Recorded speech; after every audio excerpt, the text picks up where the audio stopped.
दोस्तों, आज की प्रेस कॉन्फ्रेंस जिस विषय में हमने रखी है, आप सोचोगे ये विषय भी क्या बात करने वाला है। ये बर्फबारी को लेकर, स्नोफॉल को लेकर, कश्मीरी में जिसे शीन कहा जाता है, उसे लेकर हमें प्रेस कॉन्फ्रेंस करना पड़ रही है। और विडंबना ये है कि आप देखिए, इस मुद्दे के लिए भी एक प्रेस कॉन्फ्रेंस करना पड़ रही है, क्योंकि उमर साहब की वही आदत, वही पुरानी आदत उमर साहब की कि हमेशा एक ही जगह पर इन्हें नजर आएगा, दूसरी जगह नजर ही नहीं आएगा। अब भगवान की या उस अल्लाह मियाँ की दी हुई इस खिदमत का मुझे लगता है कि पूरी की पूरी कायनात को बराबर का एक बेनिफिट होता है।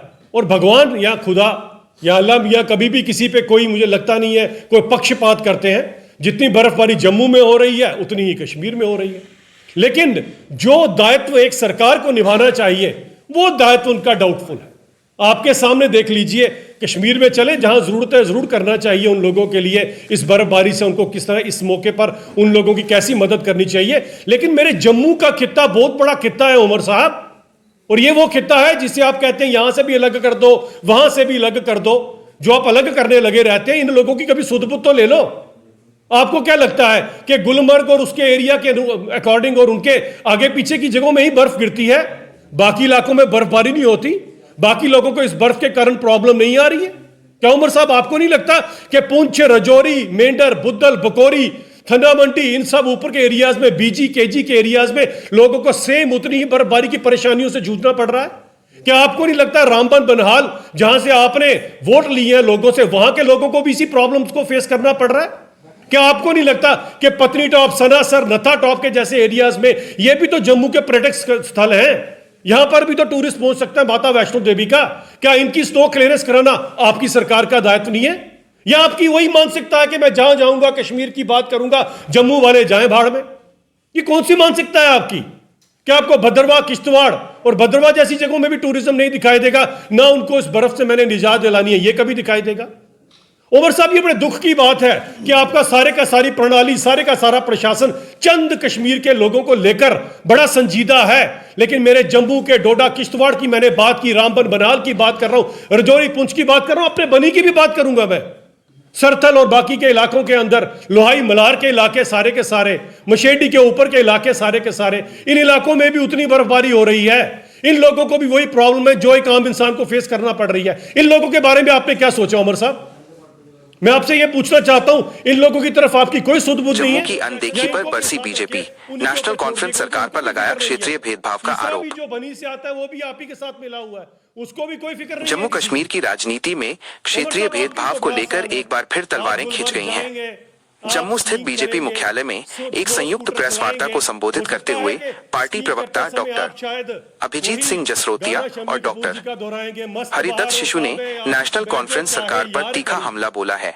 बीजेपी प्रवक्ताओं का आरोप है कि हालिया बर्फबारी और खराब मौसम के दौरान सरकार का दोहरा चेहरा सामने आया है।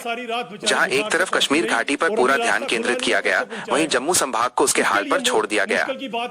डॉक्टर जसरोतिया ने कहा कि जम्मू के पहाड़ी और ग्रामीण इलाकों में बर्फबारी के बाद सड़कों की बदहाली, बिजली पानी की किल्लत और प्रशासनिक सुस्ती ने आम जनता का जीना मुहाल कर दिया है। प्रेस वार्ता के मुख्य बिंदु क्षेत्रीय भेदभाव।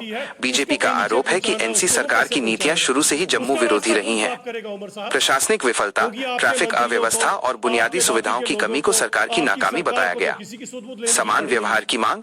डॉक्टर हरिदत्त शिशु ने मांग की है कि जम्मू के प्रभावित इलाकों में तत्काल राहत कार्य शुरू किए जाएं। आप बड़े लोग हैं। प्रेस वार्ता रखी गई थी, वो फिर से वही जो इनजस्टिस, फिर से वो जम्मू वालों के साथ भेदभाव जो एनसी सरकार द्वारा, उमर साहब के द्वारा किया जा रहा है, उसके ऊपर प्रेस कॉन्फ्रेंस रखी गई थी। और दुर्भाग्य समझिए ये कि इस इशू को भी लेकर मुझे आज प्रेस कॉन्फ्रेंस करना पड़ी। मेरे साथ हरिदत्त शर्मा जी और हमारे डॉक्टर प्रदीप जी भी इस प्रेस कॉन्फ्रेंस में रहे। ये जो बर्फबारी हो रही है, जम्मू और कश्मीर दोनों खित्तों में बराबर की हो रही है। और जम्मू की मुश्किलातें शायद कश्मीर से ज़्यादा है, क्योंकि यहाँ पर दुर्गम इलाका है। तो यहाँ पर कोई भी प्रशासन की तरफ से आप देखें, क्योंकि सारे का सारा प्रशासन या उमर सरकार जो है वो आ जाके गुलमर्ग के आगे पीछे ही घूम रहा है। शायद उमर साहब ने वहाँ स्कीइंग करनी है या स्नो स्कूटर चलाना है, इसीलिए वहाँ पर घूम रहा है। जबकि बाकी सभी खित्तों के अंदर जो लोगों की परेशानियाँ हैं, मैंने पुंछ, मेंढर की बात की, मैंने बफल्यास की बात की, थन्ना मंडी की बात की, रामबन, बनहाल की मैंने बात की, मैंने बनी की बात की, लोहाई मलार की बात की, मैंने किश्तवाड़, डोडा के लोगों की प्रॉब्लम की कि उमर साहब, अगर किसी की आज माँ बीमार हो जाए उस इलाके के अंदर, वो बेचारा रात को कैसे अपनी माँ को या अपनी बहन को कैसे हॉस्पिटल पहुंचाएगा। किसी की अगर बीवी गर्भवती है और उसको अगर प्रॉब्लम आ जाएगी, वो कहां पर जाएगा इस समय? क्या उमर साहब ने सोचा इन सब चीजों के बारे में? क्या इन लोगों की कोई सुध बुध ली है? यहां जाके उमर साहब की वही पुरानी स्ट्रेटेजी है कि मैं सिर्फ कश्मीर का ही मुख्यमंत्री हूं, जम्मू वाले या जम्मू के इन रीजन के लोग जाए सारे बाढ़ में। ये कौन सी राजनीति के साथ आप ग्रसित है?